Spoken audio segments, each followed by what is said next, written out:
Attached हो या इसके साथ में मॉलिक्यूल्स के रूप में आयनिक फॉर्म में COO माइनस फंक्शनल ग्रुप जुड़े हुए हो, तो यह मॉलिक्यूल कैसा शो होगा? ये नेगेटिवली चार्ज रेजिन के रूप में कंसीडर किया जाएगा और इसे हम क्या बोलते हैं? कैटायन एक्सचेंजर बोलते हैं। शब्दों को समझिएगा, इसको हम क्या बोलेंगे? कैटायन एक्सचेंजर रेजिन बोलते हैं। कैटायन एक्सचेंजर हो गया ये। दोबारा सुनिए मैंने क्या कहा, मैं इसका एक बार अपोजिट में और लिखता हूं। हमने कहा कि अगर ये रेजिन का जो पार्टिकल है जिसको मैं अब ड्रॉ कर रहा हूं, इस रेजिन के पार्टिकल के ऊपर छोटे छोटे बहुत सारे आयनिक एंटाइटीज अटैच्ड रहती है और अगर इस एंटाइटीज ये है positively charge, just like I am writing here NR4 plus, और if NH3 plus like positively charged entities are attached on this resin, then this resin molecules functions like the positive entity।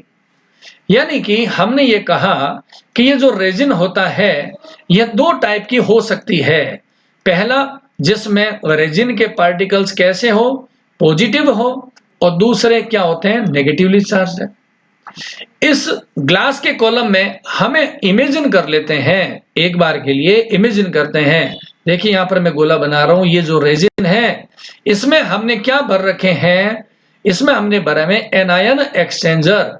ये वाला मैं यहां पर figure में बना लेता हूं कि ग्लास के चैम्बर में मैंने क्या डाल दिया है? ग्लास के चैम्बर में मैंने भर दिया है एनायन एक्सचेंजर। और एनायन एक्सचेंजर का मतलब क्या हुआ? जिनके ऊपर पॉजिटिव चार्ज हो, पॉजिटिव चार्ज हो। अब आप सोचें, इस ग्लास के चैम्बर में अगर मैं रेजिन भरता हूं पॉजिटिवली चार्ज्ड, और ये जो हमने कहा सैंपल हमने जो लिया है, ये जो सैंपल अगर हम लें, आप सोचिएगा, आराम से चलिएगा, सैंपल है उसमें मान लेते हैं कि पॉजिटिव मॉलिक्यूल्स हैं, इसी सैंपल में नेगेटिव मॉलिक्यूल्स हैं, और इसमें कौन से मॉलिक्यूल्स हैं? न्यूट्रल मॉलिक्यूल्स हैं। तीन तरह के मॉलिक्यूल्स हैं। अगर मैंने यहां पे इस ग्लास के चैम्बर में मैंने ये सैंपल अप्लाई कर दिया है, ये वाला मैंने सैंपल इसमें अप्लाई कर दिया है, तो क्या होगा? अब देखो कि ग्लास के इस ट्यूब में पॉजिटिव रेजिन भरी हुई है, तो ये पॉजिटिव रेजिन क्या करेगी? नेगेटिव आयंस को बाउंड कर लेगी। दोबारा देखो मैं यहां पर बना देता हूं। यहां पर मैंने कहा कि ये जो ग्लास का जो चैम्बर है